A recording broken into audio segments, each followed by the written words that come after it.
اعوذ باللہ من الشیطان الرجیم بسم اللہ الرحمن الرحیم رب اشرح لی صدری ویسر لی امری واحلل عقدۃ من لسانی یفقہوا قولی رب زدنی علما۔ سورہ آل عمران کی آیت نمبر 12۔ کل کہہ دیجئے للذین ان لوگوں کو جنہوں نے کفروا کفر کیا، ستغلبون ان قریب تم مغلوب کیے جاؤ گے، وتحشرون اور تم اکٹھے کیے جاؤ گے، الی جہنم طرف جہنم کے، وبئس المہاد اور کتنا برا ہے ٹھکانہ۔ اے پیغمبر ان سب کافروں کو کہہ دو کہ ان قریب تم مغلوب کیے جاؤ گے اور تم سب جہنم کی طرف اکٹھے کیے جاؤ گے، اور جہنم کتنا برا ٹھکانہ ہے۔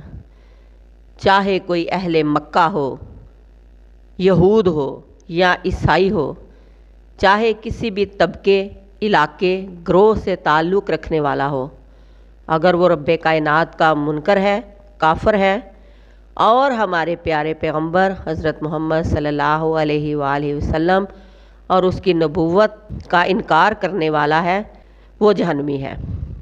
مکہ کے کافر اور یہود و نصارہ جب فتح مبین ہوئی تو مغلوب ہوئے، سب کافر ہار گئے۔ اسلام اور اس کے پیروکار ہر زمانے میں فتح یاب اور کامیاب ہوتے آئے ہیں اور ہوتے رہیں گے۔ منکر اور کافر مٹتے آئے ہیں اور مٹتے ہی رہیں گے۔ کلمہ رب کا ہی باقی رہے گا، کفر نہ رہا ہے نہ رہے گا۔